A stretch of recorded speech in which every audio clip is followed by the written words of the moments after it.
کے ساتھ نکاح جو ہے بند کمرے میں چوری چھپے لوگوں کی نظروں سے بچے ہوئے نہیں ہوتا ہے، بلکہ نکاح کا حکم دیا گیا کہ یہ علانیہ ہو، کھلم کھلا ہو، اظہار کے ساتھ ہو، لوگوں کے سامنے ہو، ہے نا، اور اعلان کے ساتھ ہو۔ بات سمجھ آ رہی ہے؟ تو اسی اعلانات کے مختلف طریقے ہیں، انہی میں سے ایک طریقہ ہے خوشی بجا کر کے، دف وغیرہ بجا کر کے اعلان کرنا۔ میوزک وغیرہ جائز نہیں ہے، لیکن دف جو شرعی حدود میں رہ کر کے جس میں جھنکار نہ ہو، میوزک نہ ہو، دف بجائیں تو یہ جائز ہے، اس میں کوئی حرج نہیں، بلکہ سنت بھی ہے ایک اعتبار سے دیکھا جائے تو۔ نبی اکرم صلی اللہ علیہ وسلم کے سامنے جو ہے دف بجایا جاتا تھا، آپ خود اس کو سنتے تھے اور اس کو منع نہیں فرماتے تھے۔ لیکن آج کے زمانے میں دف کے نام پر جو میوزک وغیرہ بجا کر کے تماشا کیا جاتا ہے، ہارمونیم بجایا جاتا ہے، طبلے بجائے جاتے ہیں، اور بڑے بڑے ڈھول ہوتے ہیں، تاشے ہوتے ہیں، تو یہ سب جو ہے ناجائز و حرام ہے۔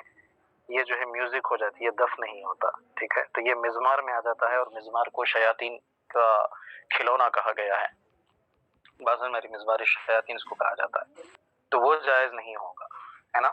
تو شرعی حدود کی پابندی کرتے ہوئے دف کو بجایا جائے تو یہ جائز ہے، اس میں کوئی حرج نہیں ہے، بلکہ بہتر بھی ہے، صحابہ کرام کا طریقہ بھی رہا ہے۔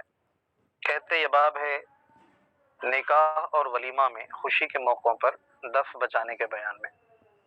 حدثنا مسدد عن بشر بن المفضل، یا پھر حدثنا بشر بن المفضل، اس وجہ سے دو نیراب لگے ہوئے ہیں۔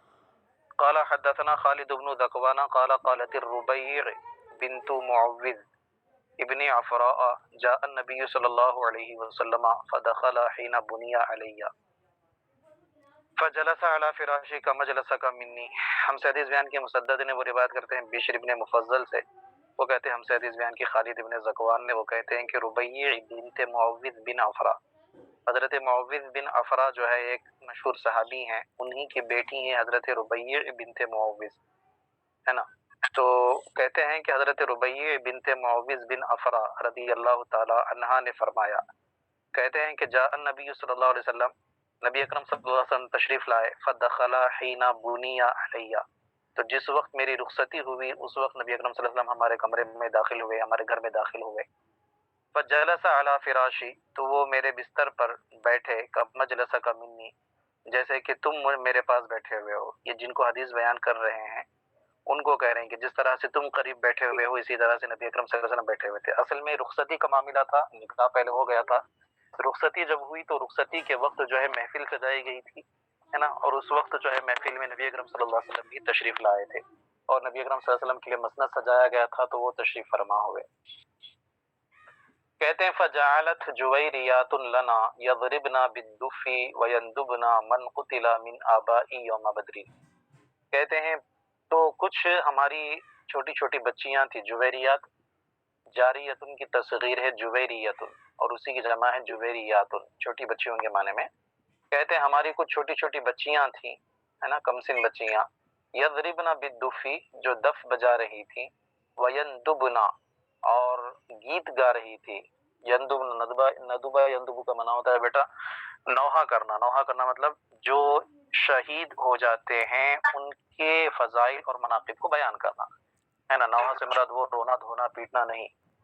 تو کہتے وَيَنْدُبْنَا مَنْ قُتِلَ مِنْ آبَائِهِ یوم بدر، اور یوم بدر میں جو میرے آبا و اجداد شہید ہوئے تھے انہی کے درجات کو اور انہی کے فضائل اور کمالات کو بیان کر رہی تھی، گا رہی تھی، دف بجا رہی تھی اور ان فضائل کو بیان کر رہی تھی۔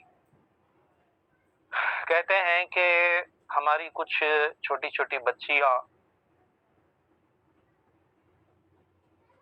جو دف بجا رہی تھیں اور یوم بدر میں جو ہمارے آبا و اجداد شہید کیے گئے تھے ان کے بارے میں فضائل، ان کے فضائل اور ان کے مناقب جو ہے بیان کر رہی تھی۔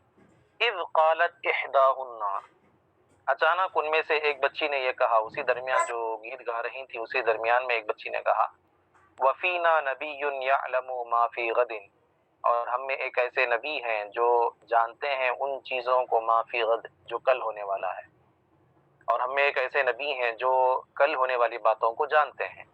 تو یہ کلمہ، یہ اشعار جو ہے وہ پڑھنے لگیں۔ فقال، تو نبی اکرم صلی اللہ علیہ وسلم نے ارشاد فرمایا کہ دعی ہذہ، اس کو چھوڑ دو، مطلب یہ نہ کہو، وقولی بالذی کنتی تقولینا، اور جو کچھ تم پہلے کہہ رہی تھی اسی کو تم کہو۔ سن میری بات، جو کچھ تم پہلے کہہ رہی تھی، مطلب جو شہداء بدر کے بارے میں کہہ رہی تھی وہی کہو، ان کو نہ کہو۔ تو اس حدیث پاک کے ذریعے سے سب سے پہلے امام بخاری یہاں پر صرف اس بات کو ثابت کرنا چاہتے ہیں کہ نبی اکرم صلی اللہ علیہ وسلم کی بارگاہ میں دف بجایا گیا تھا، سرکار اقدس صلی اللہ علیہ وسلم نے اس کو سنا اور منع نہیں فرمایا۔ اگر دف کا بجانا، دف کا سننا حرام ہوتا، جائز نہ ہوتا، تو نبی اکرم صلی اللہ علیہ وسلم ضرور منع فرما دیتے۔ تو منع نہ فرمانا یہ اس بات کی واضح دلیل ہے کہ دف بجانا کیا ہے، جائز۔ سمجھ میں آگے بیٹا بات؟ اب آئیے حدیث پاک کی تشریح کی طرف۔ اس حدیث پاک کے ذریعے سے وہابی اور بدعقیدہ لوگ جو ہے بہت ہی زور و شور سے اس بات کو ثابت کرتے ہیں کہ دیکھو سرکار اقدس صلی اللہ علیہ وسلم کو علم غیب نہیں تھا، کیونکہ اگر سرکار اقدس صلی اللہ علیہ وسلم کو علم غیب ہوتا تو جب اس سے بچی نے کہا کہ ہمارے درمیان وہ نبی ہیں جو کل کی باتوں کو جانتے ہیں، تو سرکار ان کو منع نہ فرماتے، ہے نا؟ تو سرکار کا منع فرمانا یہ اس بات کی دلیل ہے کہ سرکار کو علم غیب نہیں تھا، لہذا سرکار کے لیے علم غیب ماننا یہ شرک ہے، یہ بدعت ہے نا؟ یہ قول کہا کیا جاتا ہے اور باقاعدہ دلیلیں پیش کی جاتی ہیں، لیکن اگر غور کیا جائے اور عقل سے کام لیا جائے اور سیاق اور سباق کو دیکھا جائے حدیث پاک کی، تو یہ بات واضح ہو جاتی ہے کہ اس حدیث پاک کے ذریعے سے سرکار اقدس صلی اللہ علیہ وسلم کے علم غیب کی نفی کو ثابت کرنا، بات سمجھ میں آ رہی؟ یہ مارے گھٹنا پھوٹے سر کے جیسی حساب، سمجھ میں آ رہی بات؟ دیکھیے مسئلہ کیا ہے پہلے سمجھیے۔ سرکار اقدس صلی اللہ علیہ وسلم حضرت ربیع بنت معوذ کے رخصتی کے موقع پر تشریف فرما ہوئے ہیں، ٹھیک ہے؟ اور اس رخصتی کے وقت میں دلہن کے والد اور ان کے دادا پردادا وغیرہ جو بھی تھے، ان کے آبا و اجداد، ان کے خاندان کنبے والے جو جنگ بدر میں شہید ہوئے تھے، ان کے فضائل اور مناقب جو ہے بچیاں گا رہی تھیں۔ تو اسی درمیان ایک بچی نے جب یہ کہا کہ سرکار اقدس صلی اللہ علیہ وسلم کی تعریف بیان کی، تو سرکار نے اس بچی کو منع فرمایا، کہا کہ یہ نہ کہو بلکہ وہی کہو جو کہہ رہی تھی۔ تو اس کا مطلب یہ نہیں تھا کہ تم جو کہہ رہی ہو وہ غلط ہے، یہ شرک ہے، یہ بدعت ہے، یہ حرام ہے، یہ نہیں کہنا چاہیے تم کو، کیونکہ اگر واقعی میں یہ غلط ہوتا، شرک اور بدعت ہوتا، تو سرکار سختی کے ساتھ منع فرماتے، کہتے کہ آئندہ کبھی اس طرح کے کلمات نہ کہنا، کیونکہ مجھے علم غیب نہیں آتا ہے، میں نہیں جانتا ہوں، لہذا یہ باتیں نہ کہنا۔ اس طرح سے سختی سے کہتے ہیں۔ سرکار کی بارگاہ میں کوئی شرک والا کام کیا جائے اور سرکار سے بھی اتنا ہی ایسے ہی منع کر دیں گے، اتنا ہی ہو جائے گا، بلکہ سیاق و سبق یہاں پر یہ بتا رہا ہے کہ سرکار کے فرمان کا مطلب یہ ہے کہ جہاں پر چونکہ شہداء بدر کے بارے میں گفتگو کر رہے ہیں تو انہی کے بارے میں گفتگو کرو، میرا تذکرہ نہ کرو۔ اس کے علاوہ اس میں سرکار اقدس صلی اللہ علیہ وسلم کی شان بیان کی جا رہی تھی، تو لہذا آپ نے خاک سارانہ انداز میں انکساری اور عاجزی کو اپناتے ہوئے آپ نے منع فرمایا کہ بھئی میری تعریف نہ کرو بلکہ جو کہہ رہے تھے وہی کہو۔ اس کے ذریعے سے یہ بات ثابت کرنا کہ سرکار اقدس صلی اللہ علیہ وسلم کو علم غیب نہیں ہے، بلکہ قرآن پاک کی وہ ساری آیات اور بہت ساری وہ سینکڑوں حدیثیں جس میں نبی اکرم صلی اللہ علیہ وسلم کے علم غیب کا ثبوت ملتا ہے، ان کو یکسر فراموش کر دینا، یہ جو ہے انہی لوگوں کا کام ہے جن کے دماغ میں خلل پیدا ہو اور جن کے دماغ میں جو ہے نبی اکرم صلی اللہ علیہ وسلم کی شان مبارک کو گھٹانے کا کیڑا جو ہے جنم لیتا ہے۔ سمجھ میں آ رہی بیٹا بات؟ تو بہرحال اس حدیث پاک کے ذریعے سے سرکار اقدس صلی اللہ علیہ وسلم کی علم غیب کی نفی ثابت نہیں ہوتی بلکہ ثبوت ثابت ہوتا ہے، کیونکہ اگر یہ غلط ہوتا تو سرکار سختی سے منع فرماتے اور یہ کہتے کہ مجھے علم غیب نہیں آتا ہے، میں نہیں جانتا ہوں علم غیب کو، لہذا تم یہ باتیں آئندہ کبھی بھی نہ کہنا۔ سمجھ میں آ رہی بیٹا بات؟ ہاں، کیونکہ یہ بات احادیث سے ثابت ہے کہ جو بھی کام ناجائز ہوتا سرکار کی بارگاہ میں اگر اس کام کو کیا جاتا تو آپ سختی سے اس کو منع فرماتے تھے، ہے نا؟ اور یہاں پر انداز بتا رہا ہے کہ آپ نے سختی سے منع نہیں فرمایا تھا بلکہ آپ نے صرف اتنا کہا تھا کہ اس کو رہنے دو اور جو مطلب جو پہلے سے باتیں چل رہی ہیں انہیں کو کرو، نئی باتیں نہ نکالو۔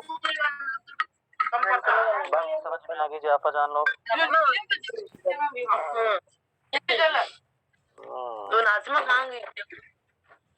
کہاں گئے کہ دیکھو ناظمہ آپا کہاں چلے جاتے پتہ ہی نہیں آتا، گھنٹیاں چھوڑ کر کے ناظمہ آپا، ہے نا؟ کہاں جی ناظمہ آپا، کل کے پیپر میں ڈال دیا جائے۔ ناظمہ آپا کہاں گئے ہیں؟ جلد از جلد پہنچ جائیں اپنے گھر، پورے نیوز میں اعلان ڈال دیا جائے، چلیے بہتر ہو جائے گا۔ ہاں جی کون ہے ناظمہ آپا؟ یہ